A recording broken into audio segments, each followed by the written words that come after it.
We're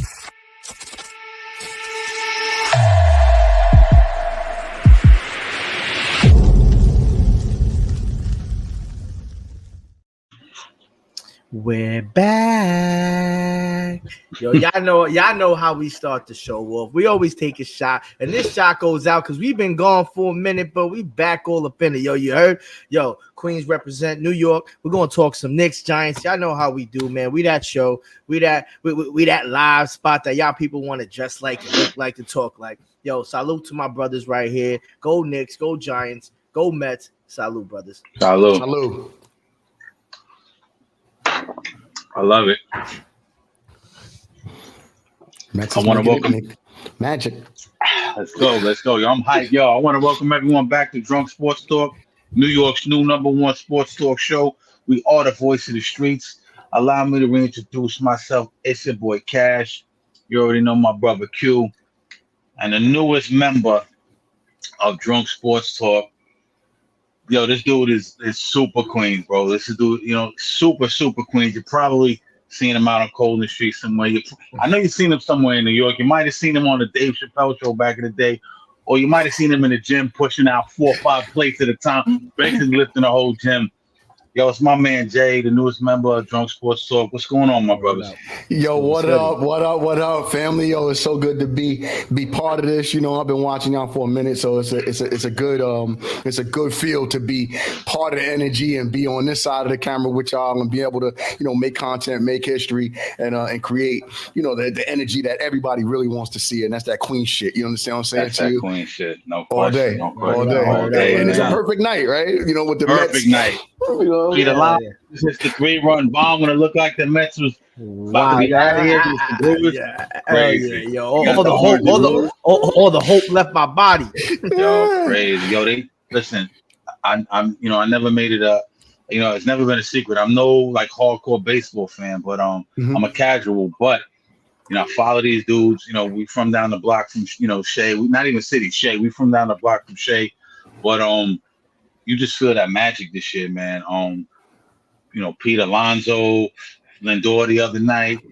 I mean, it's just the way we started, man. We started in the grave. You know what I mean? And no one thought we were going to make the 15 games at the final. Yeah, having the best record in baseball in the second half of the season is impressive, man, to say the least.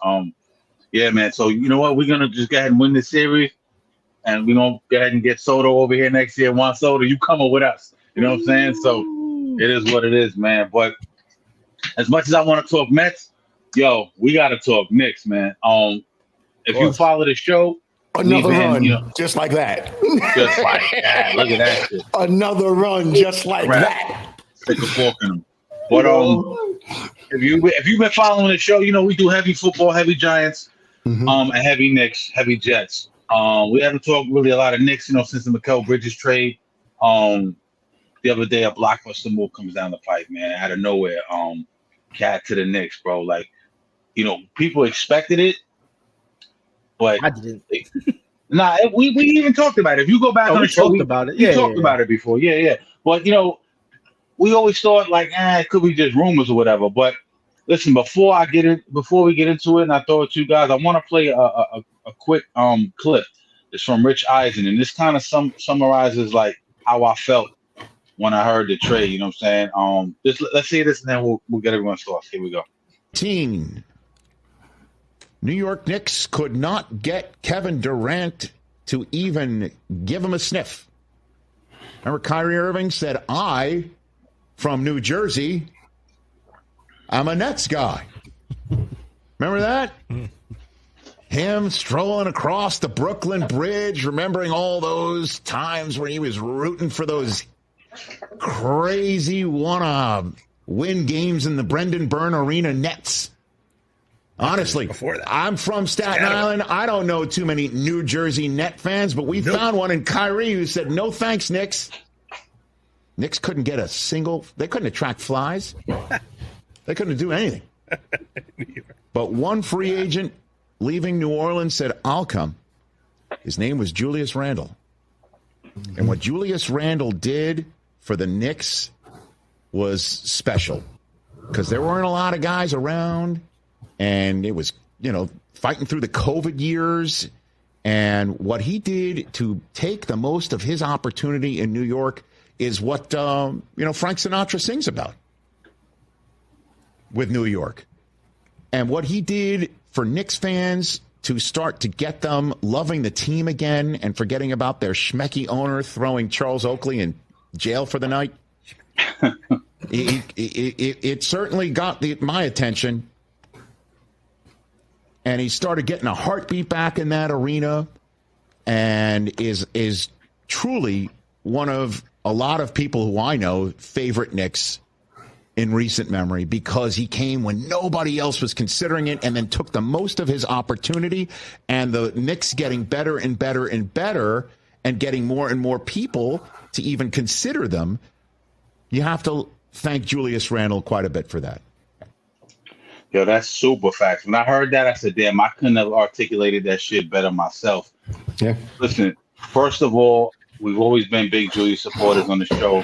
Like Rich Eisen said, I love the fact that he came over here and embraced New York with nobody. You guys remember, nobody was fucking with the Knicks. We was dead in the water. Kevin Durant talking about it's not cool to be a New Yorker or a Knick or the shit. Kyrie, who I fuck with. I love Kyrie, but he wasn't fucking with us either. LeBron playing us multiple times. Right. Julius comes over here. He embraced the city. He loved being a Knick, tough, strong, bully boy. Everything that New York embraces, man. Kind of, when I first saw Julius bully balling all over the court, I'm thinking Charles Oakley, Anthony Mason, Xavier McDaniel. When the Knicks was the Knicks, you know what I'm saying? Mm-hmm. So when the news came down the other night, me and Q was in a club actually the other night, having a little drink. Actually on Bell Boulevard. I know you know about that. On Bell Boulevard, this little spot. Baby. There you go. Drinking and shit, chilling. I seen it on my phone. My man Brando hit me. Shout out to my man Brando from Bushwick. And I'm like, nah, no way, be you kidding me? And then when I confirmed it, I'm like, yo, I was like, yo, I feel fucked up, almost like, you know what I'm saying? Like when you, no homo, when you break up with a girl, you feel that like void and shit, you know what I'm saying? Julius felt like family and shit, almost, you know what I mean? Even though he's not, we're fans and everything, but he felt like family, and I was very sad to see him go. But then when I started processing it, and the logic starts kicking in, and I separate the emotion from being a fan to the logic of an analyst. I go, man, maybe this was the right move. You know what I'm saying? Dream, I want to throw it to you first. When you first heard the news, what did you think? And is this a move that made the Knicks better, or did we take a step back? When I first heard it, it's funny. There's, like you said, there's mixed emotions, right? Because I can remember being angry at Julius throughout his tenure here, right? There's times when I'm like, yo, bro, go the fuck into the paint and work. Stop shooting the three. Yeah. Go into the paint and work. You know what I'm saying? So there's that part of me that only just felt the same way. But I mirror your statements, because he was like, just like, and it goes both ways, right? We took a chance on him. He took a chance on us. And he definitely, absolutely created a sense of energy, relevance, you know what I'm saying? Like bully type, you know what I'm saying? Like that, that shit that we are. So he came and he brought that here. And then when you start to couple other, players with him and things like that, it started to get there's your foundation. Now you're getting a feel, right? When Brunson arrived, everyone said that we overpaid the guy. Yes, sir. Right. And now you start to see the additional additions, right? The now Josh it's Hart. a steal. Right. Yeah. Now it's a fucking steal, right?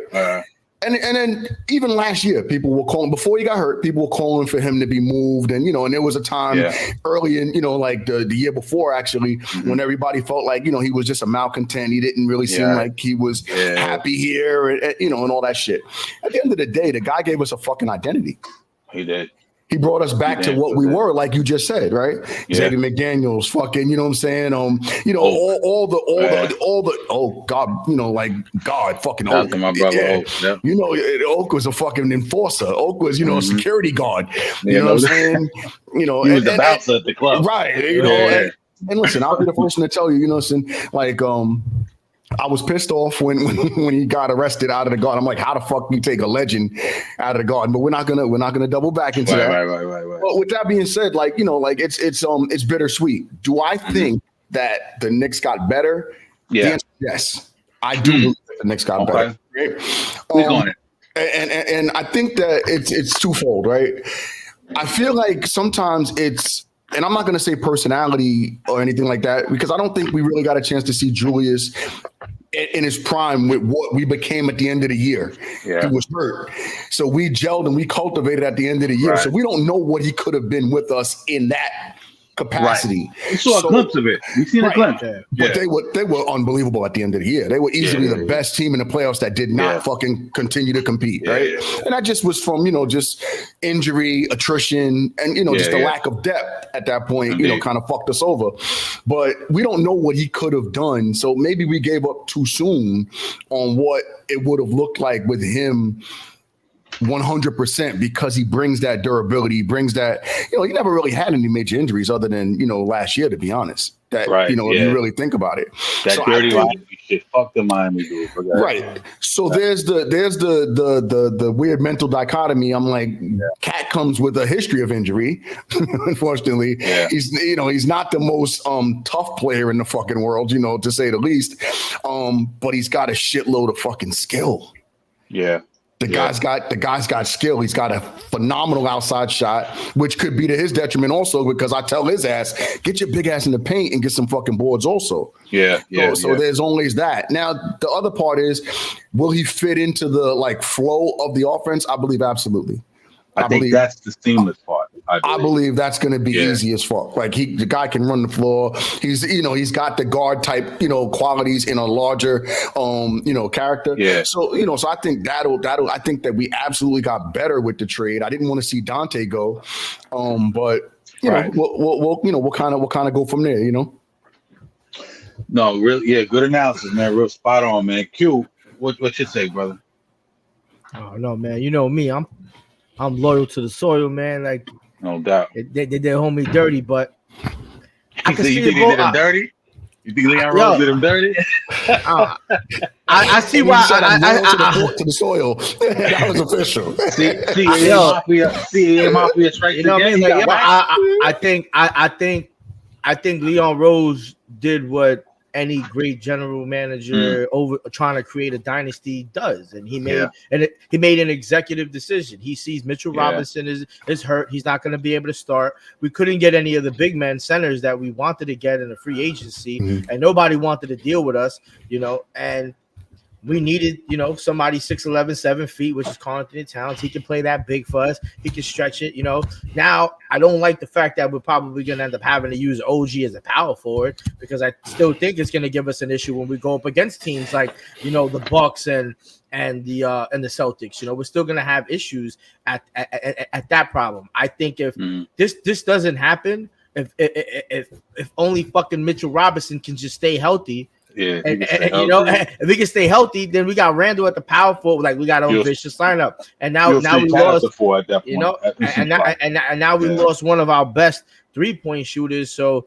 now I don't think we're gonna have any issue with the starting lineup. I don't think we lost anything truly bad in the depth, but it just kind of sucks to see someone go. Like when Saquon left the Giants, I saw that shit coming from years ago. Oh, gotcha.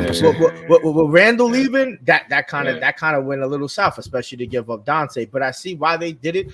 The Dante thing threw me off, guys. And they were scheming on Randall for a minute. Seriously, and then there's a miss, and then the thing that gets me is that there's that mixed perception of how. He wanted to play with these guys, and he couldn't wait for the next season for everybody to come back and play with his boys and Villanova and Randall coming back, and now everybody's gonna be healthy and let's make a run back for it again, and then the then the whole perception and what he's saying all changes and flips the script that now he wanted a starting role and all this other shit. It's like, all right, come on, guys, now you're just trying to it's almost like they want to spoon feed us and flip the story to make us almost feel like, all right, good, get him out of here. You know what I mean? And that's not what I'm really feeling. But I see why they did it. But the major thing, and this is the key moment, and you touched on this too, Jay. Is Karl-Anthony Towns going to be able to remain healthy? Because we know that Mitchell Robinson can't. Exactly. We saw Julius Randle come with some freak ass accidents. Mm-hmm. Karl-Anthony Towns is riddled with injuries just from his own injuries, from his own bodily and his genetics, just like Mitchell Robinson. No, dude hasn't played. He's only played 2 seasons with 60 or more games twice in the last 4 years. Check that out. We need somebody to be a little bit more consistent to that. You know, we can't have everybody being the workhorse and then we get to the playoffs and then you show up and you better show up. But we're gonna need, in order to get there and to easily get there, so that we can alleviate some of the pressure from all our scorers and everybody else. That's why we have this depth. That's why we built this team the way we do. We didn't do it so that we can still run a 7-man rotation. But that's my biggest worry. If Cat can stay healthy, I'll live with losing Julius and Dante. But if he comes back and homie goes for a layup and he's fucking missing 30 games, I'm gonna be tight. You called it great because at the end of the year, that's exactly what we had.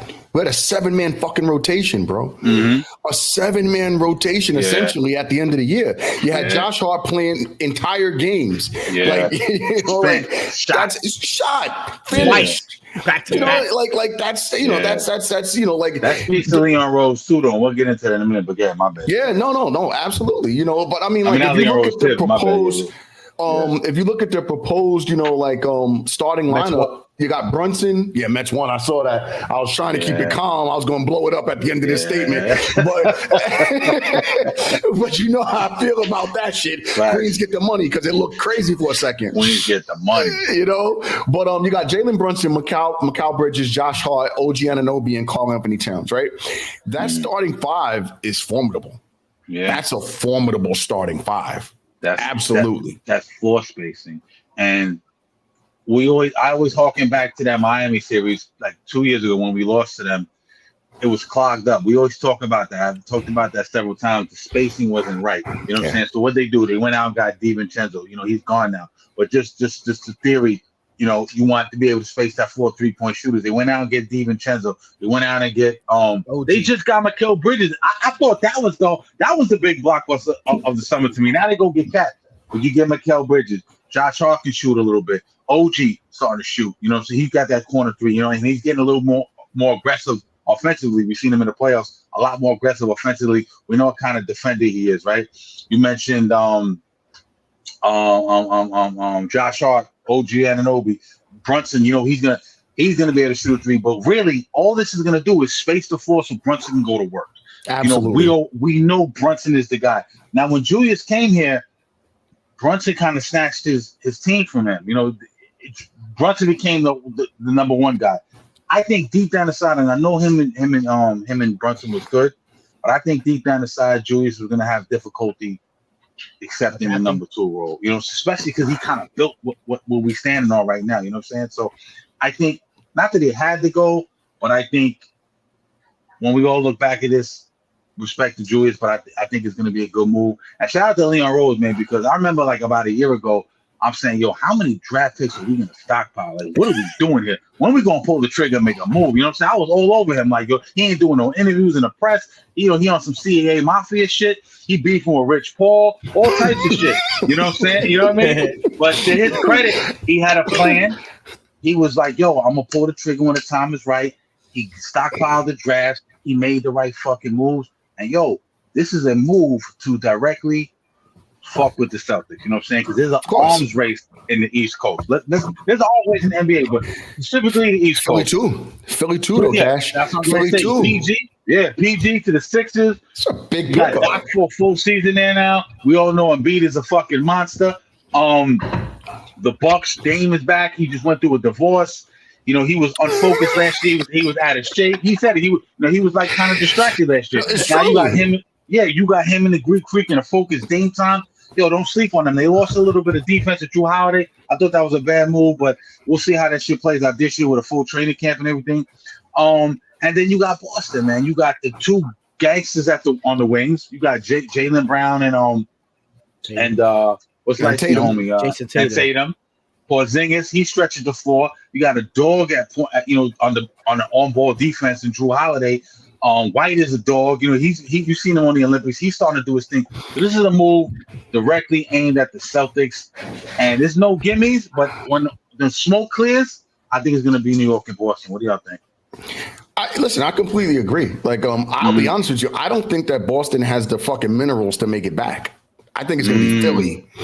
I think Philly's going to be the problem because Tyrese Maxey, Tyrese on the wing, he get hurt. Tyrese Maxey is a fucking problem. This kid is for fucking real. He's for real. The kid's for real.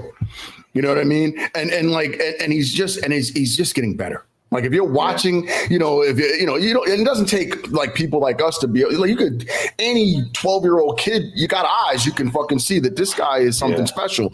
Like he's got a motor on him that doesn't quit. You know what I mean? He's absolutely fearless to go into the paint and make it work. He's got a shot. He's not playing like this guy. Where you'll get nervous about, I'd be more nervous, fortunately for me, because I'm a Knicks fan, of Embiid than I would of Maxey, because Embiid breaks down. Right. Absolutely. You know what I mean? He's like an old fucking car. God breaks down. I still get 50 on one leg. That's which is crazy to me. But at the same time, hold on. Like one leg, he had vertigo, or what do you have? Half his face is looking one way or the other. Whatever. But even deeper than that, the only reason why I say don't say that he really gave us 50 on one leg is because we were a beat up team also. So we didn't have enough bodies to throw at him. Because if we had more bodies to throw at him, we'd have fucked him up. Like, you know what I'm saying? Old Knicks would have just sent somebody out there and like, yo, beat the shit out of this guy. Like, yo, you know, let's just make him a little fearful. But he was, you know, like without that type of depth, we really can't. We have to be a little bit, you know, judicious with the way we foul. And then, you know, and that's what you saw. So I'm not going to give him all the fucking clout for that, you know, what he did. And that's just some of that's just New York Knicks. And they right? Like I'm hating on these motherfuckers. I'm gonna write. Let me write that word down. This nigga said judicious. Yo, but I'm gonna use that on the next show. I'm gonna use that on the next judicious, right? Jay, to your point, they also, you know, it's a really good point you bring up because, you know, they went out and got Paul George, right? You know what I'm saying? They went out, you know, they drafted Tyrese Maxey and Embiid is already there, right? So we understand the big three, but then they went out and go and get Caleb Martin, right? You get Andre Drummond, you know, he's a big body, wide body, creates a lot of space down in that paint. Kelly Oubre was kind of doing this thing last year. They went out and get Reggie Jackson. If y'all know Reggie Jackson could ball. So they got some. Right, they got some pieces off the bench, so they're deep. So that is a very good point. Everybody looking at the Celtics, but on a low, Philly coming. No, it's not gonna be easy. It's gonna be hard all over again. But the main thing, and it's just not the injuries, because in order to prevent the injuries, it all is gonna fall down on Thibbs. Is Thibbs gonna utilize the amount of players that he has that he know he can ball with and use them? And if he's using them the way he should be using them, then we don't have to worry about OG. Because what if OG misses 25 games? What if Cat misses 30 games? OG will miss 20 games. You know what I mean? And then Mitchell Robinson, that's gonna be a lot. It's gonna be a lot of moving parts. So, like, if we could somehow minimize, we know they're gonna miss games. If we can minimize it to at least the shortest percentage, then the Knicks are gonna be probably the best team in the NBA. But you know, we saw what we could do. Literally on one leg, we didn't even have two legs. You know what I mean? Like we were just basically playing like cripple ball. Like they might as well just put 7 players on wheelchairs and try to, hey guys, let's go play against men who can walk. You know, like it was fucking crazy, like what they had to go through. But they could somehow stay healthy. Oh man, Thibbs can utilize what he knows. Like obviously he couldn't do it last year because it was just riddled. You can't put that on him. But if it seems like he's coming into his coaching, he's changing his ways. I have the faith. I don't know. We'll see. He run dudes into the ground. My dudes. Shout out to my man Lambs, Chris Lambright. We always argue about this. He goes, "Yo, you always talking shit about Thibbs." I'm not talking shit about Thibbs. I don't fuck with Thibbs. Thibbs helped turn the shit around too. But he run his dudes into the ground. We cannot act like he don't. You know what I'm saying? No, of course. You got it. And I worry a little bit about the Knicks bench. Who we got really coming off the bench? We got Payne.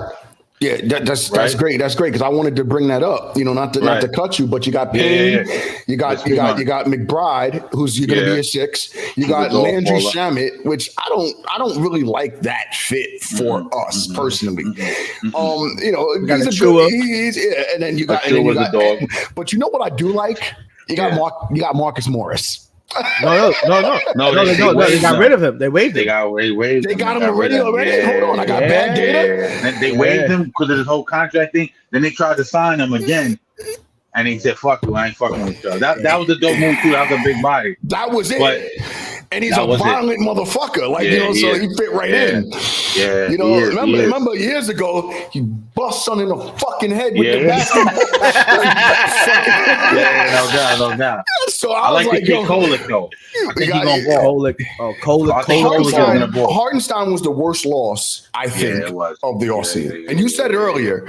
I'm just going to double back just for that because, God forbid, we still had that kid.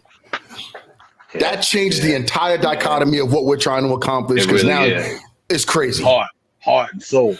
Even though Embiid was eating his lunch, though, that whole series, that's what really – when he left, I was like, damn, he is the heart and soul. He's tough. He's got great. Again, like the whole 90s Knicks. I don't want to be a trapped in the 90s nigga, but, the whole 90s Knicks, the whole style in New York. But then when I seen Embiid was eating his lunch that series. I said, we too small.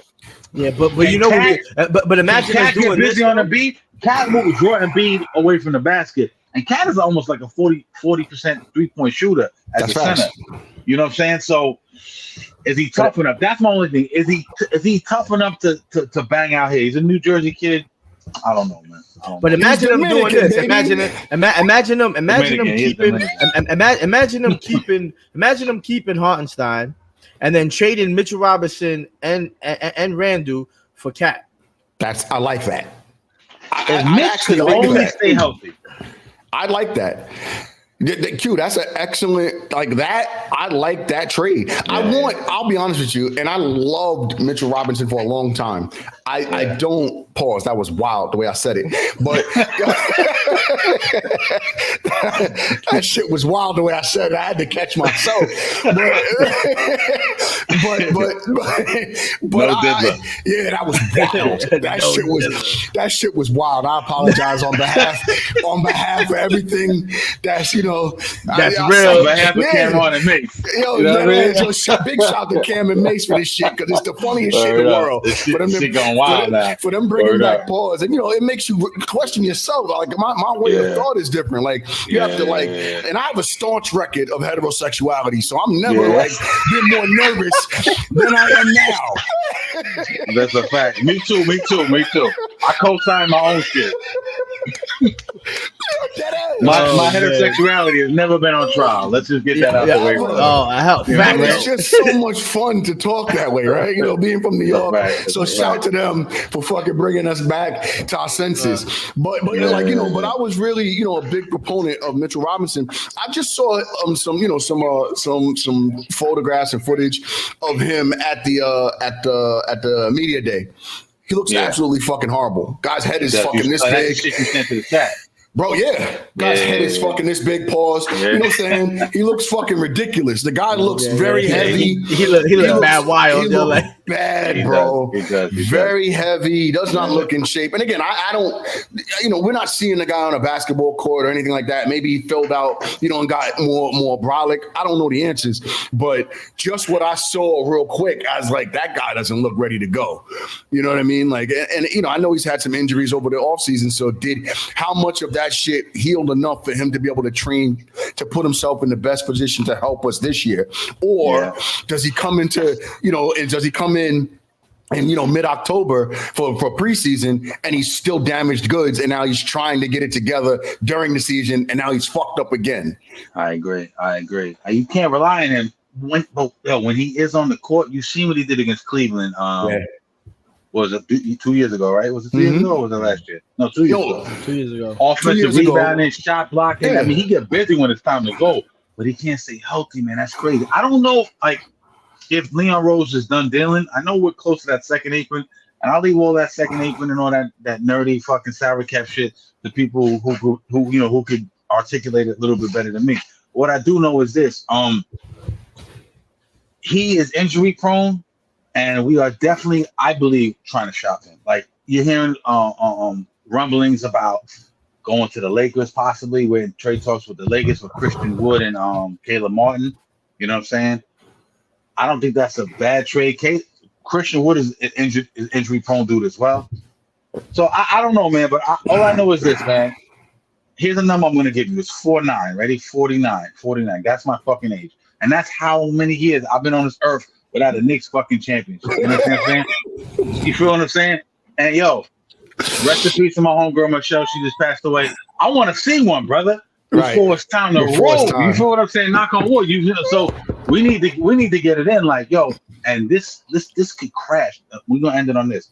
This can either be insanely amazing, utopia, New York Knicks utopia, or the shit could be like hell because we are locked into this team for a hot second. And if this shit fails, at least we got to do a rebuild. That's what they said. They said they locked in with Mikal Bridges, Brunson, Cat, and I think Josh Hart for the next year. Yeah, major paper. And Anunoby, we just paid Anunoby. Yeah, we just paid Anunoby. We just paid Anunoby. For the next which listen to me, which is not a bad core. Like that's not a bad core. That's a like great you said, core. Again, health is going to be the key, but that's not a bad core at all. Not at all. You know, like those guys, they absolutely can ball. You know, and I think that they could really hold their own against any. If it was a 5-on-5 against the rest of the league, and you take out the interchangeable parts, I don't see any reason why we couldn't be successful. But when like you said, depth of course is going to be key. Health is going to be key. 82 games, attrition, all the things that go along with it. But I think that we're headed in the right direction. I do too. I'm thinking like I'm notorious. I'm a notorious window jumper. I jump out the window. That's what I do. I get excited and I jump out. I don't give a fuck what floor we on. You know what I'm saying? No parachute. I'm out. I'm going. You know what I'm saying? But like I do think you gotta put window guards in this nigga's apartment. Yeah, you gotta put window guards in my shit. You gotta put baby locks on this shit. You know what I mean? Old school black balls that they used to put on our shit. The window opens so much you can't. I get pumped up. I can't help it. I just what I'm saying. But honestly, I think this year is legitimate, man. And I think Leon Rose, you don't make these fucking moves, and we're gonna end it here. You don't make these fucking moves without a chip in mind. Like these are major, big time moves. We going for this is all chips in the middle of the table, similar to what the Jets have done. You know what I'm saying? But let's go Knicks, man. But I just mentioned the Jets, man. Yeah. Yo, man, this is yes. Yo, we don't hate. Listen, we don't. Shout out to Ed Television, former co-host here. He was a Jets fan. We don't hate on the Jets. We show New York that, and I get into a lot of arguments with people about this. Like, if the Mets are out of it, I don't mind the Yankees winning. If the Knicks are out of it, I don't care if the Nets. Like, what am I gonna root for somebody outside of the soil? Like you say, you know what I'm saying? Right. I just don't do it. Now I got my favorites. We are Giants. We love Giants over here, but I don't hate in the Jets. I'm excited for the Jets.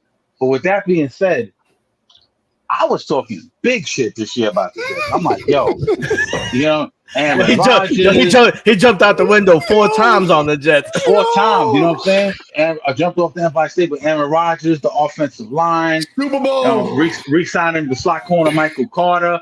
I thought Hassan Reddick would be here. Joe Douglas, like I said, Joe Douglas finally got the offensive line right. The pass rush looked good. I mean, they felt like they had every special teams to both sides of the ball, offense and defense. I felt like on paper they was official. You seen them in training camp. Aaron Rodgers throwing dimes to fucking 17 Garrett Wilson. Mm-hmm. The secondary looking good. You know what I mean? Even though DJ Reed might not be here next year, he's still a formidable corner. We all know what sources. Even they nailed it on the draft picks. I'm like Olu Fashionable on the offensive line. ABT is back. The whole bit. Tyron Smith, really great left tackle to protect Aaron Rodgers. I'm like, yo, on paper, these dudes could fuck with anybody. You know what I'm saying? It hasn't really looked like that so much as of yet. In flashes, you see Aaron Rodgers come back. I will say this: Aaron Rodgers can spin the ball. I don't give a fuck. Aaron Rodgers can spin the ball. You see the big difference between Zach Wilson and Aaron Rodgers. We don't know Aaron Rodgers. Shit. Spins the ball, hits dudes in stride. Like when you see Aaron Rodgers quarterback, when he's in his pocket, he's a beast. You know what I'm saying? He's accurate. He has an arm.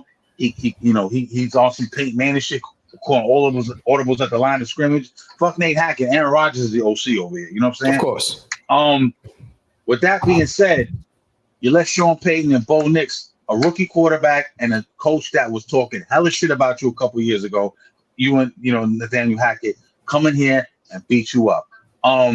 Super Bowl championship contending teams don't do shit like that. You know what I'm saying? I know it was wet conditions. the offensive line of Aaron Rodgers down. He got banged up. If you're a Jets fan, you know, you're hearing rumblings now about him reuniting with Devontae Adams. For some reason, him and, like I just mentioned, in preseason and in mini camps and OTAs and mandatory mini camps, him and Garrett Wilson was looking like. We even have a segment on here. This is what I'm talking about, window jumping. We have a segment on here. I was like, yo, these dudes can have a Tom Brady. What's the dude? My memory's bad. Edelman? Oh, No. Tom Brady, Randy Moss type of season. You know, when they had that, even though the Giants beat them in 07, they had that historical season. I'm thinking, yo, him and Garrett Wilson. It's not looking like that for some reason with Garrett Wilson. You know, Lazard is looking a little bit better, but he is what he is. You know what I'm saying? He's a number 3 receiver, to be honest. Mike Williams come over here. He seems to be on a snap count. They're not using Breece Hall. Something's going on with Breece. Breece Hall don't look right. I don't know what the fuck's going on. Breece Hall, I'm saying to myself, Breece Hall is a baller. Like, Breece Hall get busy. Braylon Allen, he's on some Brandon Jacobs. Bust through your line shit, you know what I'm saying? But it's not clicking. Cream, you have, it's first week here, so I want to give you the floor first. What do you think? You are the resident Jets fan. What do you think is going on with the Jets so far? Everything you said is phenomenal. Here's where I'm gonna put a small pause on, right? Yeah. And I don't mean that type of pause. I mean like an actual put a pause button, right? Yeah. In the words of Aaron Rodgers, relax. Okay. Relax. Okay. Aaron Rodgers, with teams that he's been with, have traditionally started off slow. Okay. In Green Bay, he started off slow. Okay. In certain years, not there were a couple of years where they got off the rocket starts, but he started off slow, and it's just he's so good till he's awkward. And it's like you said, the guy can grip it and rip it. You know what I mean? And the guy is always on schedule. So the unfortunate part of it is if you're used to playing with someone who's off schedule. Yeah. And now you have to adjust because this guy you can set your fucking clock to. It's tough. It's fucking tough. Like, because you're in your mind, you're counting maybe 1 or 2 seconds behind, no matter how much. You got Zach Wilson throwing you the football. You're like, I gotta account for his late vision. Yeah, right? his lack of reads and all that. Scrambling around. There's also a lot that goes along with that. We didn't get a full season with him last year. The guy got hurt in 4 fucking plays. So now we're in a moment where this is their first. We're in week 4. You know what I mean? Like there's going to be those early growing pains between a Hall of Fame quarterback and wide receiver 1, which is Garrett, right? We're gonna see that. We're gonna see some missed opportunities with your left and right tackle jumping off sides, a little bit. I mean, not jumping off sides, false starts, right? Because of the cadence, right? Because of the hard cadence and the hard count. These are just things that Aaron is going to fix as it goes on by holding these people accountable. They don't want to feel uncomfortable in front of this Hall of Famer. It will fix itself. It's reality. Alan Lazard knows what's expected, as far as that's concerned. Mike Williams, you said, right? He's on a snap count, but that guy was fucking special in San Diego, right? Yeah, that guy's not. He knows what the fuck he's doing. You know what I mean? He's injury prone too. Yeah. I agree. Well, he's coming off an injury. Coming off of one, right? So let's just pray that the guy is titanium moving forward. Then you have Braylon Allen, like you said. You got Thunder and Lightning, right? You got Braylon and you got Breece, right? Last week, wet conditions, and I'll be the first one to tell you, a fucking broken clock is right twice a fucking day. And that's what the fuck the Broncos were. And maybe we played down to the competition. I get it. Fucked up weather conditions. We're playing against a team that really was expected to blow through. And then it all came down to Greg Zuerlein. Greg Zuerlein missed him. Because realistically, we got Greg down the leg. Greg the leg. And that guy doesn't fucking miss. You know what I mean? Like that guy easily, is one of the best kickers in the league.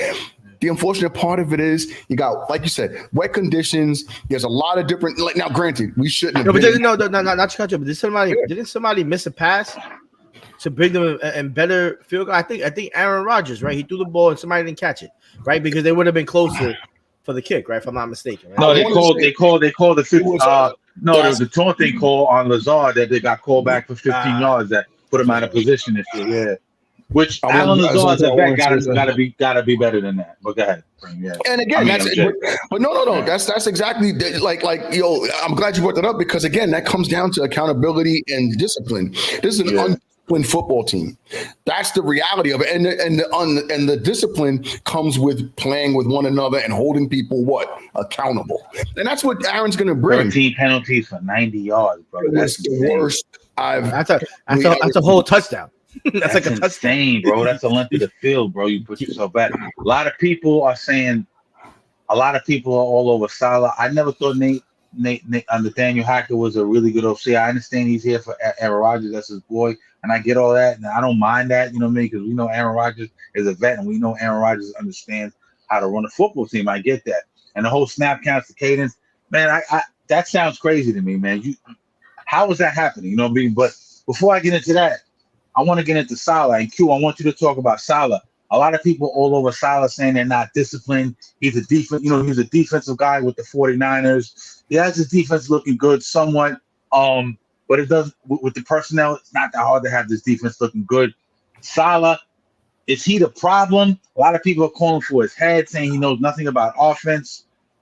Q, what's your take on all that? Look, I think so. Yeah. I think he's a big portion of the problem, but it's almost becoming like, when, in a company when you have like the illest worker, and then that nigga's just, he's just been there. Let's say that's Aaron Rodgers, right? Even though Aaron Rodgers came after Salah, but you have a boss that just doesn't really know anything, right? There has to be some type of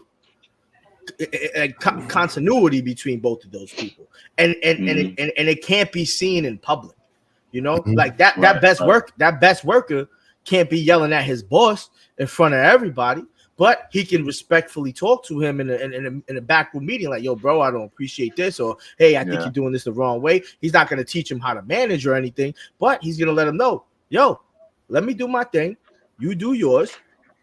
And let's both try to get on the same page. And I feel like that still hasn't happened in the past 4 games with these guys. It hasn't happened in the preseason. Salah just feels like he doesn't have a hold on his quarterback. Like his quarterback, Aaron Rodgers, he's still your employee. He still has to listen to his coach. And I feel like he hasn't had a grip of that yet. And until he does, and that's talking to the media and everything. Like, why are you mentioning snap counts in the media, bro? That's nobody's fault. Everybody saw it. Everybody knows what happened. Right. You don't think Aaron Rodgers going to the Hall of Fame, bro? You don't think he knew he was probably fucking up and whatever? Dude's 40. He hasn't. I don't think Aaron Rodgers is fucking up. But go ahead. No. Of course, and he's not putting accountability on him. But still, who gets put to the blame for everything anyway, man? It's always going to be the quarterback. Snap count has always been Aaron Rodgers' strong point. Exactly, right? But especially when they go to the hard count, that he many times he draws people off sides. The master. Hard count. Of course. Why do you think he gets so many free plays and Hail Marys and all this wild shit? Like we see, you have a whole film on him of how he can do this. Yeah, facts. If that's publicly shown, it's just looking like, yo, all your boys is running wild, and then it leads, and then it's gonna trickle down. It's gonna trickle down the whole roster depth chart. Now you almost hear like Garrett Wilson feeling it. Hey, my route's a little bit different. Like he's trying to accustom that. Like these guys who were so great last year, when they didn't have to worry too much about it, they were making major plays, but now it's just a little bit different. Granted, you can't jump out the window. They still 2-2. This is the Jets we're talking about. This is Aaron Rodgers. But they going into London. Team. Team that we didn't think that was that great because. When the Giants played them, the Vikings the first year, I was like, yo, we should be able to beat them. I slept on them. Flores got that ball, and Flores has got those calling down those blitz packages. Man. He's confusing the shit out of these OCs out here. It's 2-2. It's early until it's not, though. You feel what I'm saying? It's early until it's not. You know what I mean? So another loss now. Like we don't have a favorable. The Jets don't have a favorable schedule. Well, my question to you is, let's bring Devontae Adams to the mix. Preem, is Devontae Adams a must get? I think they're asking for a second round pick. I don't know what's going to wind up, but with him and the familiarity with him and Rodgers, they played before. They had a lot of success together. Do you think, especially with Hassan Reddick not being here, you give up, you let Bryce Huff go. Hassan Reddick the contract shit don't work out. Do we need another playmaker here to really like jump this battery, or what do you think? With the Davante Adams move, I feel like that's an absolute must. I know a lot of people will disagree with me on this one, where we don't need to make that type of. Will we regress Garrett Wilson by adding a new number one? Right, that's the question. So. I don't think so either. I completely and totally disagree. I think that you'll actually accelerate his actual progression because you're going to put him in a space where he's getting to watch and learn and cultivate his talents while watching him with Aaron Rodgers' favorite target of all time. Right? And he goes up against number 2 corners as opposed to number 1 corners. Absolutely. It opens him right up. It opens them right up, right? Yeah. So I think personally, this is, and even deeper than that, I was looking at something earlier that Davante Adams, we're kind of high on his list, right? It's us, then it's New Orleans, right? Yeah. So these are the places that he wants to go, and of course, New Orleans, we get it, the car and him, there's the connection there, right? That would be ideal for him, and if he went to New Orleans, Jesus Christ, that fucking team would be unbelievable. That would be a nutty fucking. Nutty, and that's another pause. I'm wilding right now. Yo, we used to do a pause section, bro. You highlighting the whole pause section. We're gonna have a whole segment of you, bro. I'm fucking this whole shit up, yo. It's all good, bro. That's what we do here. My birthday on the job. Yo, you know what you're doing though? You catching them before we catching them, which is a good thing. Yeah, right. That ass. Word up, that ass. I'm like, yo, guys, can I take a quick lunch? Like that type of shit. Right? I done fucked up so many times. Head out to the food truck real quick. You cooking though. The taco truck, right? But realistically speaking, like if you look at it through that lens, I think that Davante Adams is absolutely something that we need. I think it's gonna do a lot of shit because another thing that you're gonna see is just the continuity and the connection that Aaron Rodgers have, it's going to permeate. Like that energy is going to permeate within that offensive room, right? Now you open up the playbook ridiculous too, because you have all types of shit that you can pull out your ass, right? You got 2 absolute number ones in Garrett and Davante. Now you can go under to Mike Williams at any given moment because these guys are absolutely pulling the rest of the world towards the end zone. So that whole area, Tyler Conklin, somebody that's underutilized as far as the tight end position. You also Jeremy Rucker. Yeah, you're gonna have Breece Hall coming out of the backfield, and he's an absolute beast when it comes to catching the football and breaking tackles. Like after he catches the football after contact, and then like if you really want to like get crazy, you line up Breece at one point. Like kind of how they do in New Orleans. You line up Breece as a fucking wide receiver, and you put Braylon in the backfield. Who do you stop? Yeah, who do you stop? Who do you stop? No fact, but when you play in the Broncos and it's raining and you can't spin the ball as good as you can in the rain, I get it. But when Braylon Allen is 34 yards, and fucking Breece Hall has 4 yards, that's a concern. We have like 4 yards. That's a fucking concern. You can't run the ball, right? You got Mike Williams 67 yards. It's decent. Allen you haven't had a receiver with 100 yards, right? It's a problem offensively. You're supposed to be the juggernaut offensively. So I do agree with you. I do think Davante Adams, I think he opens the whole shit up. When we talked about the Knicks and the spacing, right? Same type of deal. What do you think, Q? Look, I don't disagree, but I play devil's advocate. So the only reason I do is because I think about how other people are gonna feel first before I think about anything else, right? So. What's going to probably end up happening, it may or may not, but they do need that. They need somebody else to help because Elijah Moore ain't doing shit. All right? He's not really doing anything. And he was killing it on the Browns. So what the hell happened? Like, you got a better quarterback, and you was doing better with a worse quarterback. And you were the number one. So you seeing all the better cornerbacks. So, like how are you doing nothing on a Jets team when Garrett Wilson is number one? You're supposed to be number 2/3, and you just ghost. But I wonder how the rest of the team is gonna feel, because now you bringing in another player. Like, how is the locker room gonna feel? Like, damn, what the fuck, bro? Like, who else is this nigga gonna bring in? Like, all right, so like, you think Bryce Hall is gonna be like, yo, what they're gonna bring in Aaron Jones next?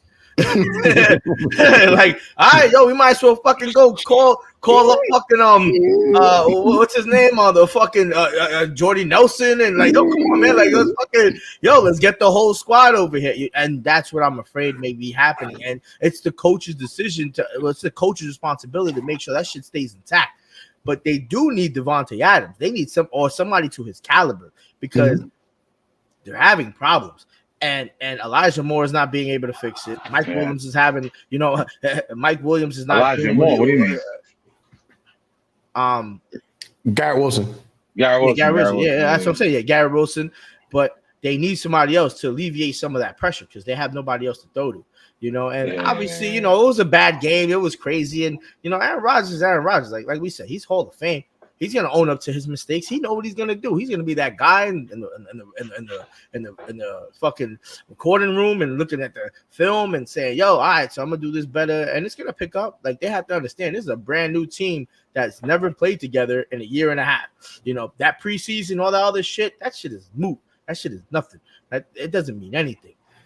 Like, it comes into the life or death situations when you're on that field. Who wants it more? Like, who's going to go out and get it? How that person is feeling? Who's hungrier? The Jets were hungrier because they needed to be hungrier, because they knew they had a quarterback that they couldn't depend on. Now they have a quarterback that they can depend on, and the team is still not functioning correctly. And it's going to change people's moods. It's going to be not and the last thing that a Jet fan or a Jet team needs right now is a locker room that is just not positive. And as soon as they get disgruntled, they're gonna lose games like they just lost to the Broncos, where they should have run. Like, I think, and not to cut you, Q, that's a great point, right? Think about it like this, right? Like, if you take a Michael Jeffrey Jordan and you drop him in a locker room with a bunch of new players, it's going to take time before they understand the nuance of the game. And I think that's what's happening here. You have Aaron Rodgers, who has a lot of fucking history of just knowing the game. There's a difference between being able to play the game and knowing the game. Aaron Rodgers can do both. So there's nuance that's being missed with a younger, newer player like a Garrett Wilson or a Bryce Hall or Braylon Allen or some of the newer players who just don't have that, like, the best word to use is the nuance, right? Like, there's things that you're not seeing that he absolutely has seen 1 million times, and he's telling you, hey, listen, you're going to see it.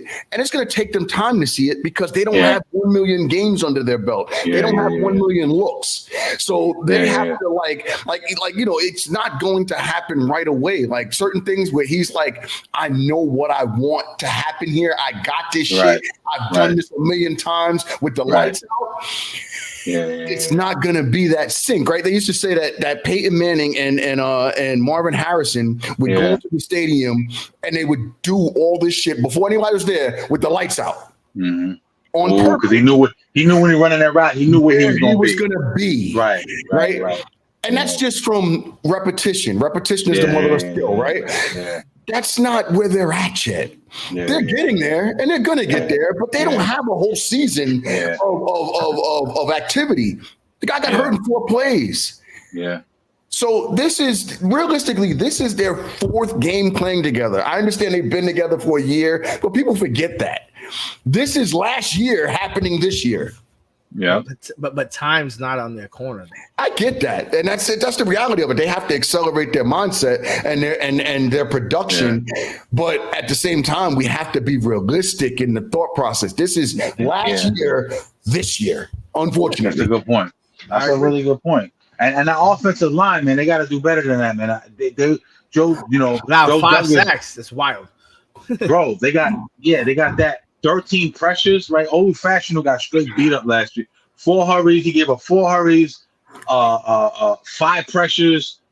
Elijah Vera Tucker, he was steady with it. I'm looking at the shit. Who else got beat up? Joe Simpson.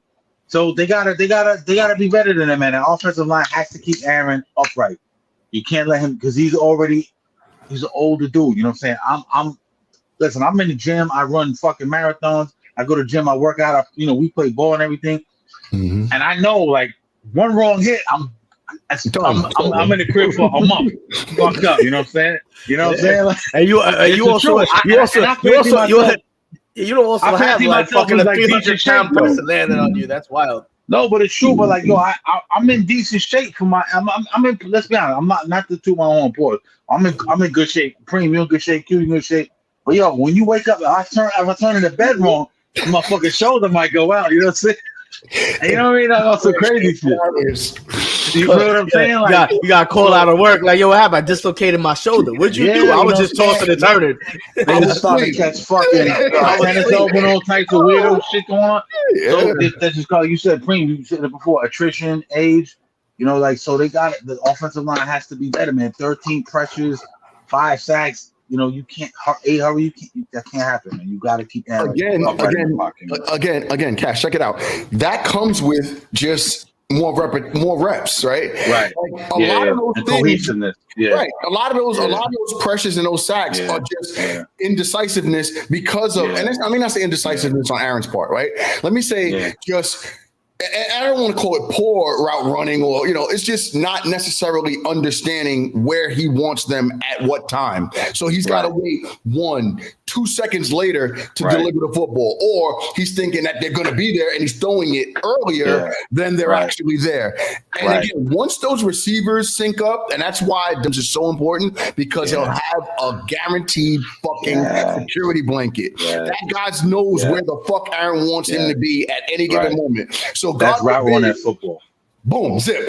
Yeah. You guys said he can spin it. That guy can grip it and rip it with no problem. So if he knows that if he knows that Devontae's going to be where he needs to be, the rest of the playbook is wide open because God forbid, and he processes information extremely quickly. So if this guy, Garrett Wilson, fuck it, all right, let's go. And he knows that guy's going to be there.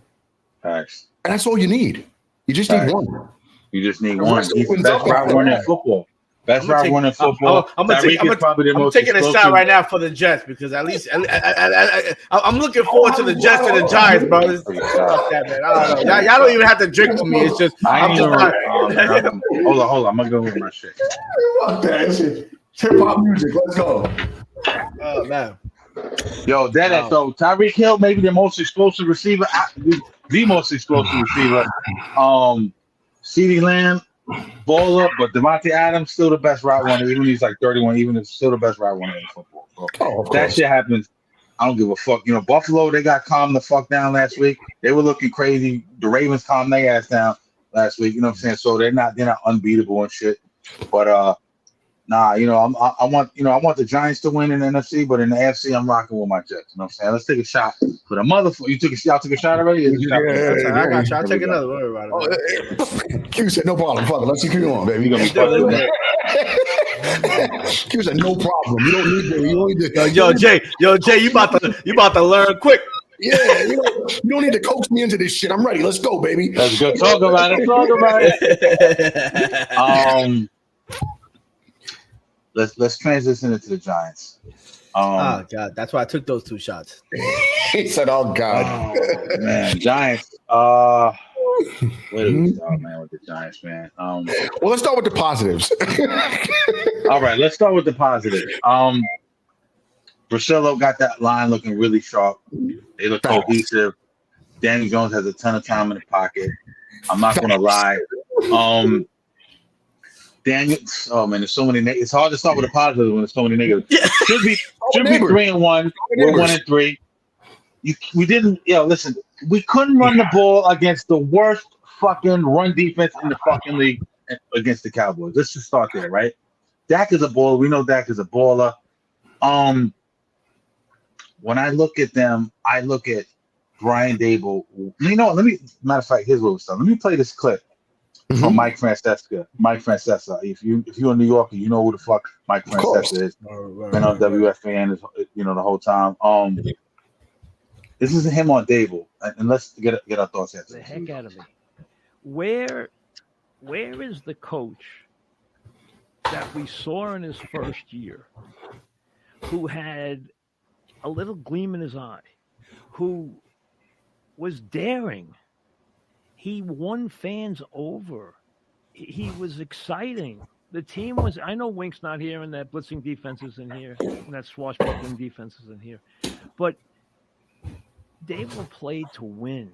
He said, "You know what? I didn't come here to just play. I didn't come here to just get a little better. I came here to try and win games."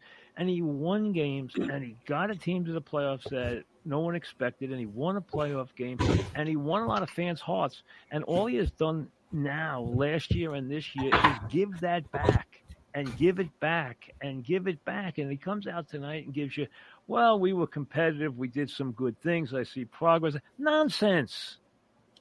This was a winnable game against a reeling 1-2 Cowboy team, which had been embarrassed, which could not run the football. The heck out of me. Where? Listen, Brian Dable comes in 2 years ago, him and Shane. He's getting on Daniel Jones when he has to. But he's also dancing with the team in the locker room. So I'm saying Brian Dable is a player's coach. I think, a matter of fact, I think he's the same age as me. So he's not an older dude. He got the little chain under his shirt. He's got a little swag to him, even though he's a fat white dude. No disrespect. You know what I'm saying? He's got a little swag to him. He's going for 4th and 3s. He's showing some type of heart, some type of, not like a riverboat Ron, you know what I'm saying, where he's just gambling, but calculated risks he's showing, right? And then they get to the playoffs. They beat the Vikings. They get smashed by the Eagles. You know what I'm saying? And you're like, wow, he wins the Coach of the Year. You're thinking we're on the right track. Shane Dable, boom. Shane Dable, whatever. They're doing well. Next year they come back. Last year they come back. Terrible year, right? They wind up riding the ship kind of in the middle of the year, which kind of fucked them up in the draft, right? Because they didn't get the quarterback they wanted. We could have had Jaden Daniels, if you really think about it. Had they just not won as much games, right? And that's always a dicey thing to tank, not tank. That's subject for another day. But this year he's coaching scared, in my opinion. You know what I'm saying? They couldn't get Drake May. They couldn't get Jaden Daniels. They couldn't move up in the draft. They wound up getting Malik Neighbors, who I love. Malik Neighbors is a baller, even though he dropped 2 4th and 1 pass against the Commanders, and like a 4th and 3 or 4 pass, 4th and 3 against the fucking Dallas or some shit. I'm talking about Jaden Hyatt. What? Talking about Jaden Hyatt? No, I'm talking about Malik Neighbors. Neighbors. A 4th and 1 check down against the Commanders, and he dropped like a 4th and I forgot, it might have been 3 or 4 yards, whatever it was. 2 plays, 4th and 3, yeah. Yeah, put him in position to win the game. Now, I'm not shitting on Malik Neighbors because he's baller. He's a baller. He's a straight baller. I love him. I think he's going to be better than Odell. I think he's going to be one of them dudes. He got game the whole bit. He'll get better. Rookie mistakes, whatever. You got Devin Singletary, even though he didn't technically fumble last week. Had they not called that shit back, it would have been a fucking fumble. He's on his Tiki Barber shit these last throughout the season, fumbling. Like I said, the offensive line, Brian Brasilla has the offensive line looking very good. That's the one fucking thing I think is great about the Giants. Daniel Jones has time in the pocket. All the underneath shit that Daniel Jones is throwing looks good. But Daniel Jones can't throw a deep ball to save his life. What was the thing about the Giants when coming into the season? They was going to be more aggressive. They was going to take shots down the field. They were going to, 20 plus, I think 20 plus yards is considered the deep, going downfield in the NFL. Not doing that, bro. Not taking it. And the shots he does take is grossly overthrown. We talked about Aaron Rodgers not being able to hit the receivers in stride. Receivers, even the shit underneath. Wandell lining up in the slot. It's not accurate. You're having to stop and grab the ball. You're not hitting guys in stride. The Giants are not as talented. We know they weren't as talented as a lot of people thought. I can't put my finger on exactly what's going wrong other than we're just not talented and the coach is scared. Preem, your thoughts on the Giants, what's going on in Giant land, and how do we correct these shits? I got a couple of things, right? Mm-hmm. I'll start with, I'm a coach like in my life, right? Like, I like at work, I run, like departments and things like that. And I'm a coach, right? Mm-hmm. There's something to be said about a coach being beat the fuck up. And Brian Dable is beat the fuck up, bro. Yeah. That's the reality of it. Yeah. The guy came in, he was filled with piss and vinegar. He had a gleam in his eye, and the guy was special. He gave everything he had, right? They hamstrung the guy. They didn't fucking give the guy more to work with. They go and they sign a fucking mediocre quarterback to this lucrative fucking contract, and then they get rid of the best piece of fucking hardware that they had, which was Saquon. Now, granted, Saquon had some injuries year 2. Yeah. I get that whole piece. And the running back market is suspect. I get all that shit, right? So that's the first part. Like, you got to start at the top. Dable is fucking beat the fuck up. Like, you don't have the support of upper management to put the right pieces in place for him to fucking be special. Yeah. Because the guy is special. The guy came in year 1. I don't care what nobody says. That guy was the best hire. He's coach of the year. Yeah. Right? Yeah. Was he not? Am I going crazy? And, no, he was. He was coach of the fucking year. The guy was special. Yeah. And then it all kind of like fell apart from there, right? Yeah. So that's the first part, right? I love the fact that he wears shine, so I wrote that on my notes. Like, you know, the swag. I like that. That means something. It's not ignorant shit. That means something. He relates to the players, and they can relate to him. He's, you know, like that's important, right? But the other thing, like, you know, like, listen, I don't think that you'll ever see a giant team tank. It just won't happen. Yeah. You know, like, that's just not in our DNA as New Yorkers. And I don't think that the Giants or the Jets will ever just say, you know what, let's just scrap this season. You know, like, you know, like, and that's happened across the board. I don't think we'll ever like do that. That's just not what the fuck we are. And I'm a Jet fan, but like you said earlier, if the Jets are out of it and the Giants are in the Super Bowl, I don't care who the fuck they play against. Yeah. I got Giants jerseys and all that other shit just in case. Loyal to the soil.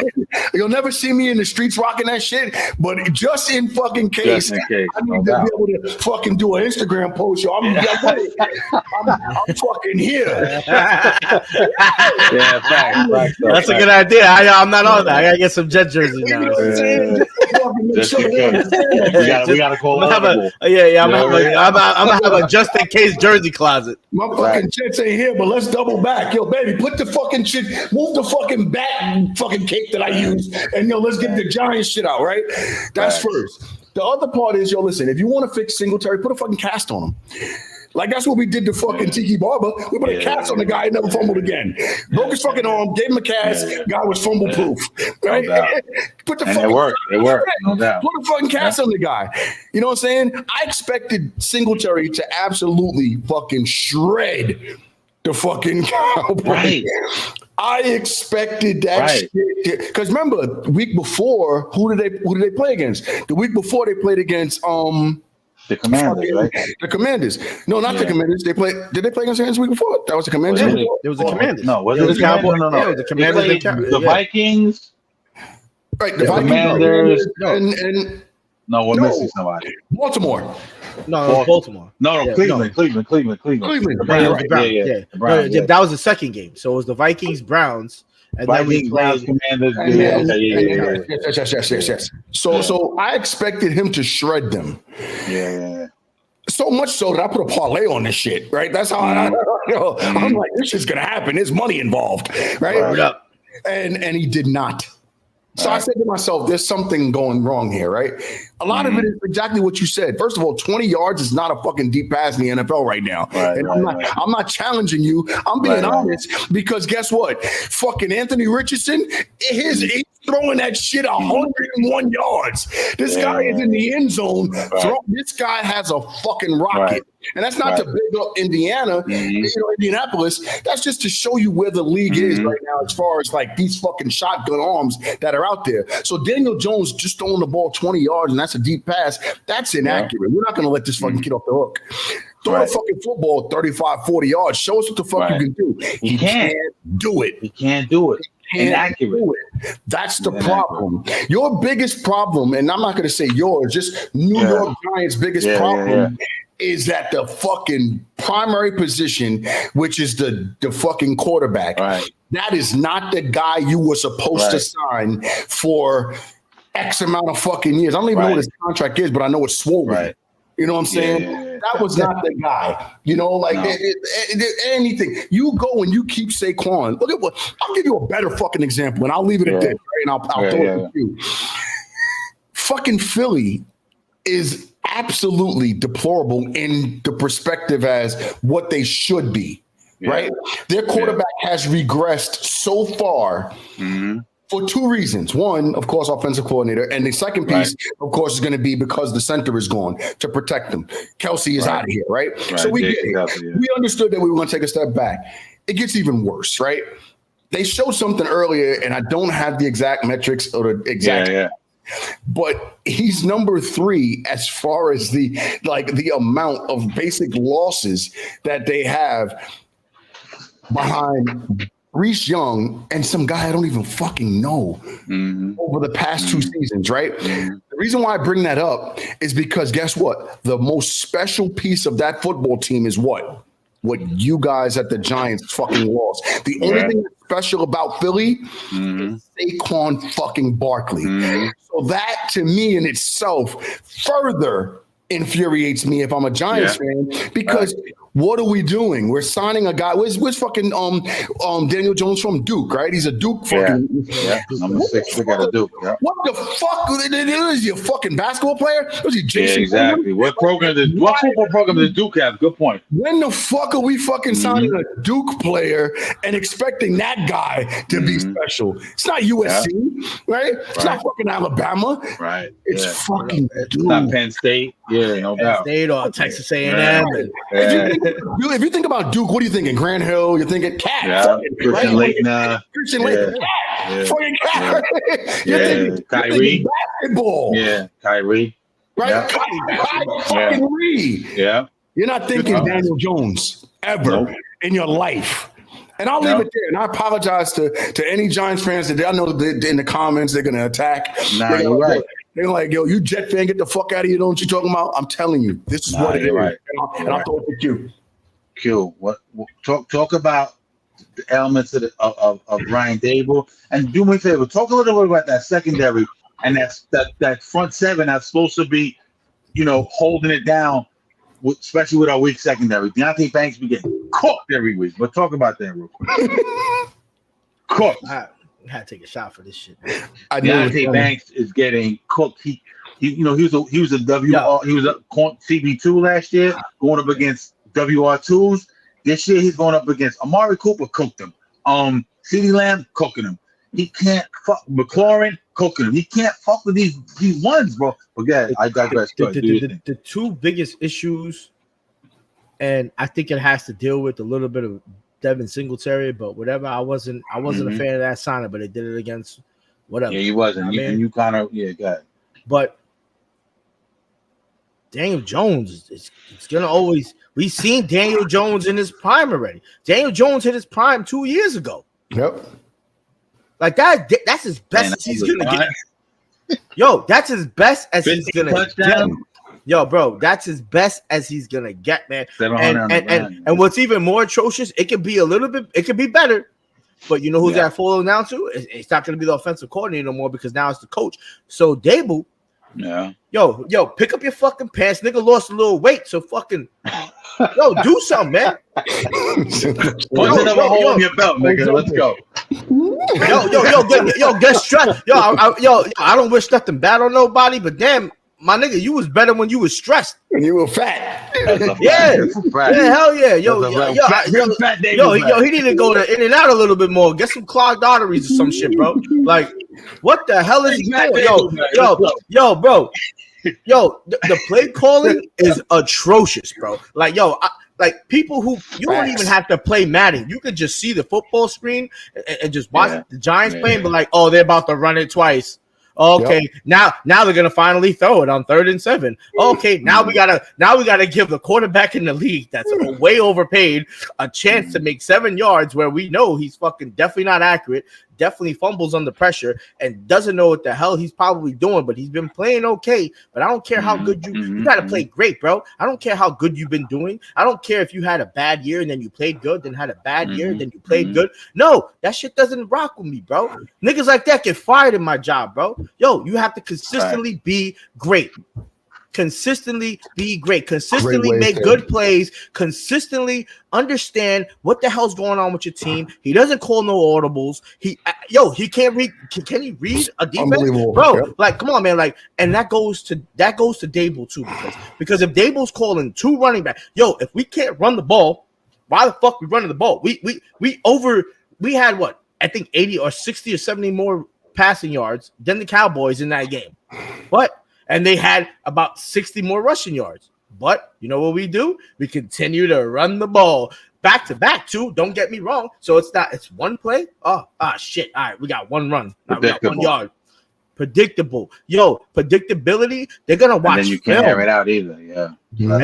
And now you're forcing it. Now you're forcing pressure on a quarterback that we know doesn't really perform under pressure. But he has the time. And then no exceptions, but he's not losing games for us, but he's not winning games for us. That's probably the best way to put it. Yeah, but that's the problem. Well, the problem is, I don't mean to cut you off, Q, but listen, at the quarterback position, if you're not winning the game, you are fucking losing the game. Yeah. Exactly. We're not gonna operate with the like a game manager is not a person that just doesn't lose the game. Yeah. They win the game methodically throughout the game. Yeah. That's what a game manager does, right? Yeah. This guy is not losing the game, but because he's not winning the game, he's losing the game because he's not methodically winning the game throughout the fucking game. Now you have other quarterbacks like a Josh Allen or Pat Mahomes or, those guys win the fucking game throughout the game. Right. We don't need that from Daniel Jones. We need the guy that just methodically win the game slowly, and that would be him not losing the game. Mm-hmm. Yes. Yeah. But you know what happens with this Giants team, and this is why, people said, "Hey, you're a Giants fan." I expected nothing. I think I had them at 6 wins. I think I had them at 6 wins. Yeah, bro, I'm on track so far, bro. Yeah. and I was just trying to be optimistic and say 9 or 10. But if everything fit into place, but what's gonna happen is if Daniel Jones can't change what he's doing and can't understand the game, he can't. It's not. You don't process enough. It's His reads, reads, progressions, all of that. It's not gonna happen, and you can't blame it on nobody else. We got Malik Neighbors, dude. He has more receptions than fucking people who've already been voted as MVP candidates. Like, what are we talking here, bro? Where's Jalen Hyatt? Can anyone tell me where Jalen Hyatt is? Who? Jalen Hyatt. He's in Buccaneers Diner down my block. Jalen Hyatt, in my opinion, was. You remember the Eagles when they had Mike Vick, Deshaun Jackson, Deshaun McCoy on the dude? He was a Deshaun Jackson, that deep threat. Even when Deshaun got older, he was that take the top off the defense, go route, you know what I'm saying? Hail Mary, deep threat. Daniel Jones can't get him the ball. He's regulated to the bench now. It's just crazy. Slayton, we got no weapons, man. Slayton is the worst number 2 wide receiver 2 in the league. I know he's bad. He's bad. Yeah. You know what I'm saying? I know he had 700 yards last year, but he can't create separation. You know what I'm saying? He had 700 yards through osmosis, Cash. Yeah. Through osmosis. You know what I mean? We got no weapons, bro. It's just Malik Neighbors. You know what I'm saying? And when you got Malik Neighbors, you can't keep the defense honest. You can't line up like that with one fucking stud. And who's lining up on the other side, right? Wandell's been good in the slot. I can't front holding underneath shit. Wandell's been doing his thing. He's the only other person that we could go to that's actually been catching the ball. Right. You know what I mean? This is why they want to lose Isaiah Hodgins. Isaiah Hodgins was a good piece for us. Isaiah Hodgins, you know what I'm saying? I thought the young kid, Bryce Ford Wheaton, I thought he was going to get a shot. He was hurt, but then you got, there's so many holes. You got Kayvon and Burns. They're not really doing what we thought they would do, coming off those edges as linebackers. You know what I'm saying? We thought they was going to be just ferocious on some fucking, Lawrence Taylor, straight hand, fucking, that type of shit. But they're not doing, hopefully, Kayvon had a couple of good plays. And I brought this up a lot of time. It's that. And the secondary, my bad, the secondary guy. Yeah, and the locker room mentality, bro. Yeah. Like, when a whole team, imagine 53 men in one locker room that don't believe in each other, or there's 47 of them, and the other 6 are like, "Yo, guys, we good." You think they're gonna be able to convince? That's like starting a cult at that point. Those 6 people are gonna have to be super positive to convince the other 47 that, like, yo, bro, like, we're gonna, you got a point.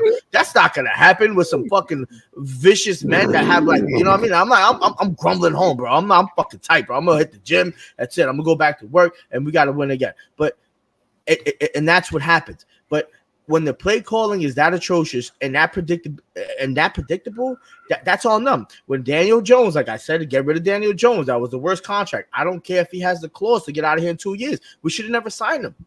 Ever. Like he had to go. I knew this. Saquon needed to stay. We needed to get a better quarterback 2 years ago. And we should have built the team that we have now, getting Malik Neighbors and all these young guys. That's what needed to happen. So that quarterback the good quarterback that we had 2 years ago, fucking with Saquon, paid him, then we would have had we would have had a really challenging team at this point in time, the way we built it now. Because now it's just like, what the hell is going on? Who do we put? I'll give you something even crazier, Q. Imagine Malik Neighbors in Dallas. That's like they probably insane. Insane. Probably go super far. Like, insane. How do you defend that? You have to start drafting, like, the whole Commanders and the Giants and the Eagles all have to draft cornerbacks now. At that point, they did that moment, right? You got CD, you got Cooks, and you got Neighbors, right? Where do and even they don't have a good running back situation right now with Ezekiel Elliott and Rico Dowdle, right? But regardless, those 2 guys are proficient enough to open up the space where you'll see, a easy mix, right? The reason why I bring that up is because they have good quarterback play with Dak. They have a true number 1, and Malik could be a good number 1. But hold on, are you trying to like? No, I'm not. Are you speaking hypothetically? I'm over here trying to think you're trying to sabotage my whole team and shit. Because he's my whole team. No. I don't want to move Malik Neighbors over there. Not even close. I'm giving you a vision. I'm giving you a vision of how the Giants should be building. Yeah. The Giants have to find more offensive weapons. Devin Singletary was not the fucking signing that they should have fucking made. That was not the answer. Like, why are we bringing that guy in, right? Super cheap. Exactly, right? You go after somebody special. If you're going to do a free agent signing. Now, I know they wasn't going to be able to afford somebody like, who was on the market, fucking Josh Jacobs, Derrick Henry. They're not going to, I don't know that they had the cap space to put. But they don't even want to come here, in my opinion. And sorry to cut you off.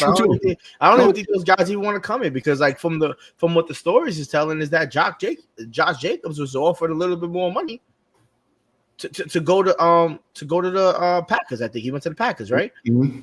So he was offered more money to go to the Packers, and now we're stuck with Devin Singletary.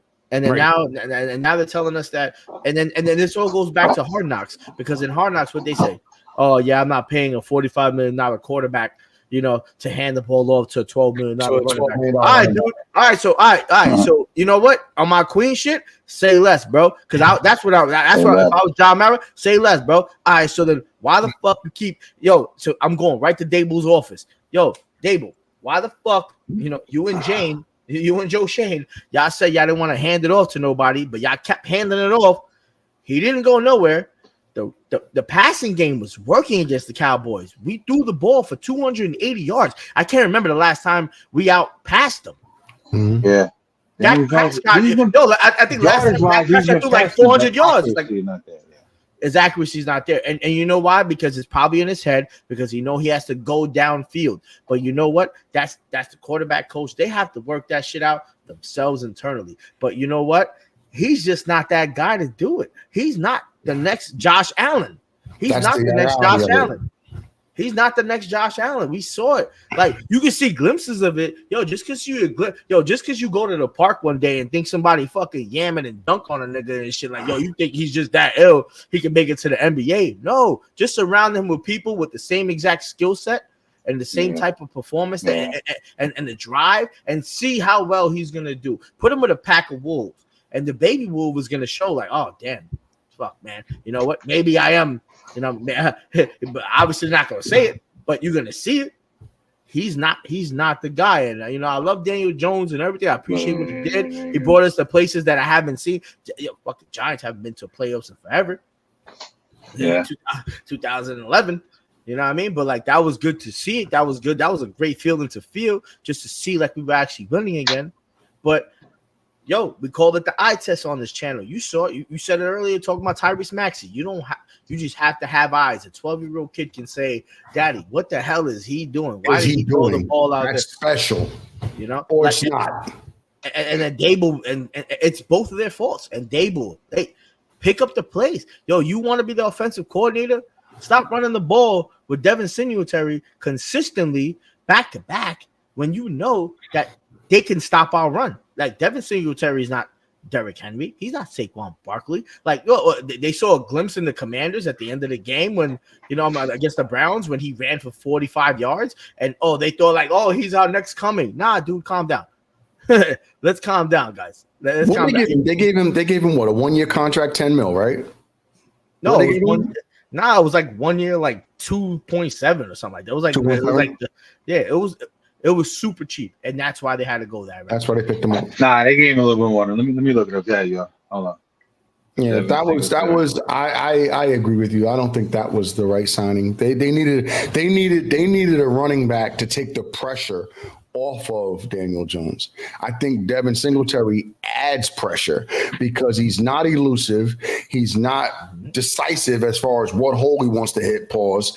Like he's not the guy that you want leading or spearheading your running attack. You want him maybe on your bench to come in, to give a breather to your number one guy. And I'm sure he can pick up 5, 6, and maybe he'll get one of those 45-yard, spring it for 45 or whatever, and that's like gravy on the biscuits. But I don't think that's the number one guy that any team is scared of coming in against.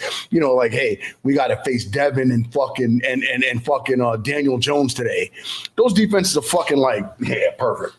Like we're ready. I already know what they're gonna do. They're gonna they might throw it on the first play, but if they don't, they're gonna run it twice. It's gonna be run, and then the throw because we're gonna stop them because Devin Singletary is gonna know where, and then they're gonna have to throw it. It's just so predictable. It's becoming 16.5 with you can get up to a 19.5 with incentives.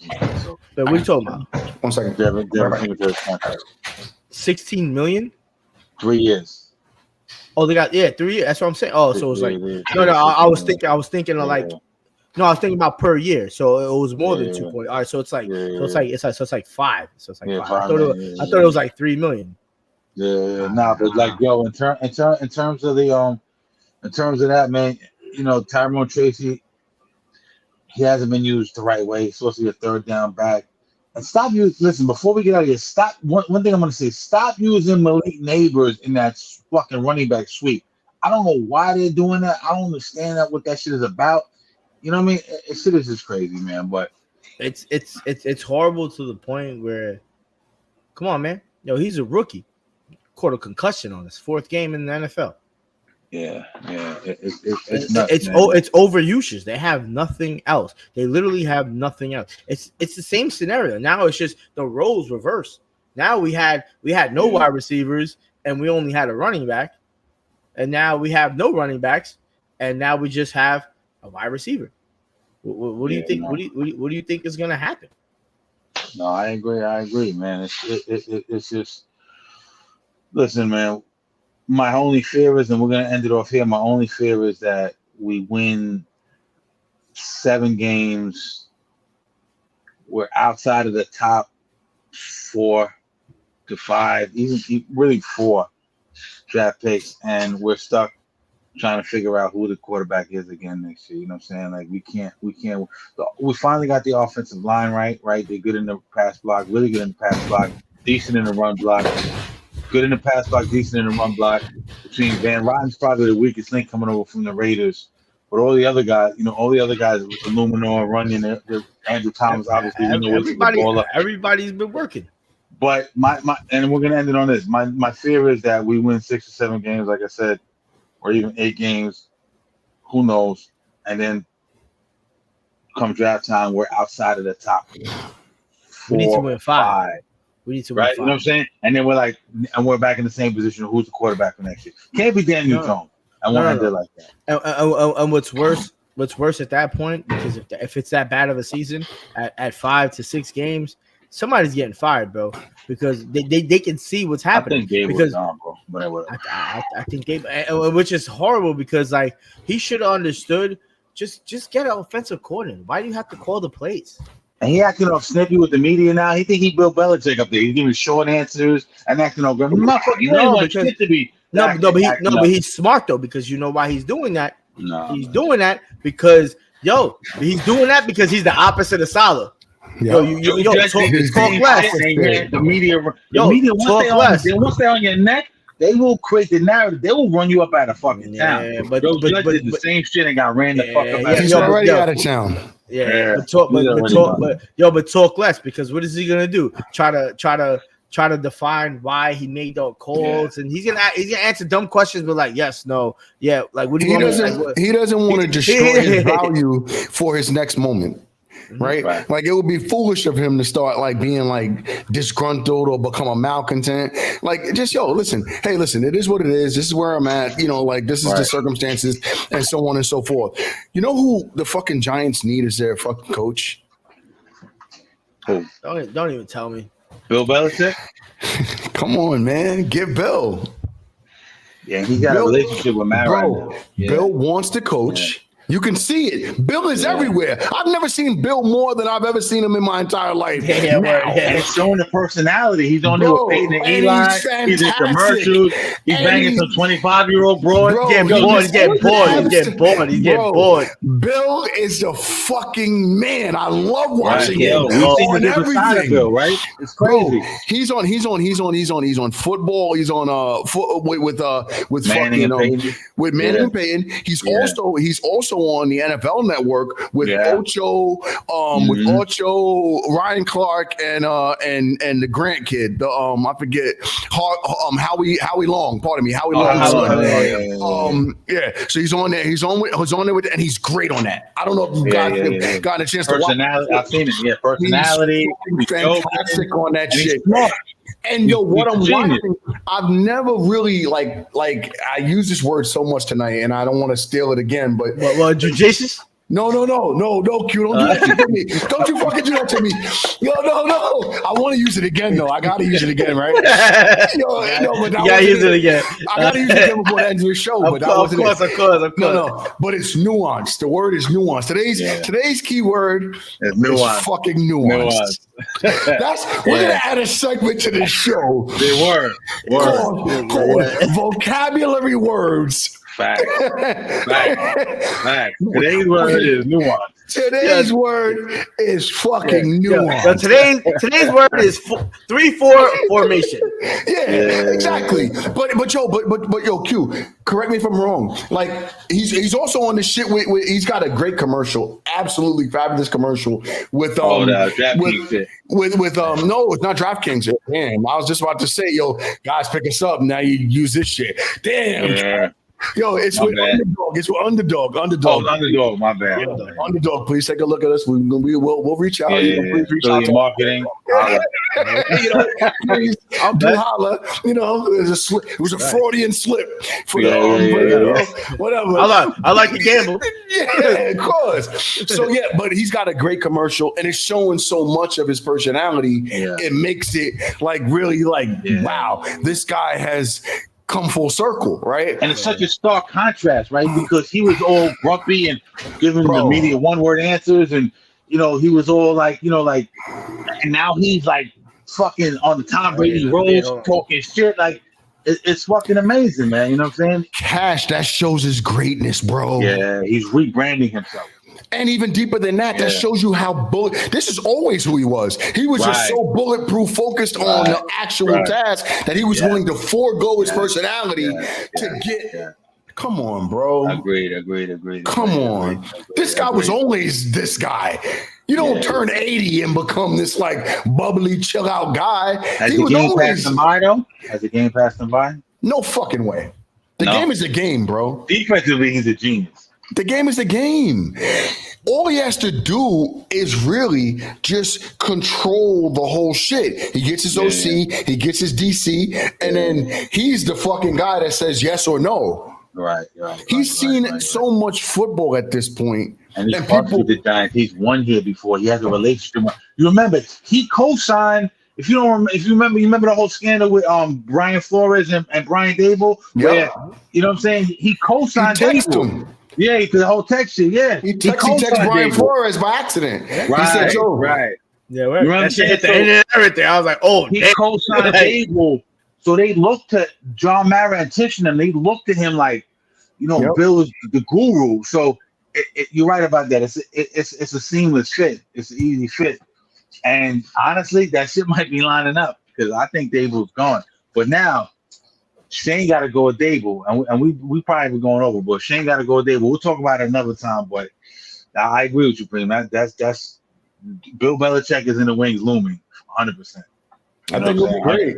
I think it'll be great. I'll leave it at that. But yeah. What a fucking good show today, man. It's a little technical difficulty. My fucking breaker tripped. You know what I'm saying? So that's why. Yeah, so I was like scrambling shit. Shit happens, man. I'll edit this shit out or whatever. I don't mind getting Belichick, man. That's homeowner shit. That's big money. That's big money, nigga shit. Yo, speak. Yo, Cash, what we taking this shout out to go out with, man? You know what I mean? I know you gotta. We're gonna do. I had to pull out since Jay brought out the tequila. I figured I'd get my shit in the slides. I figured I pull out the 1800. I started off drinking Tell 'em What Do when we switched up. Okay. Hopefully we make it to work in the morning, but it's all good. We figure it out. They gotta work from home, but. Yeah, I work from home.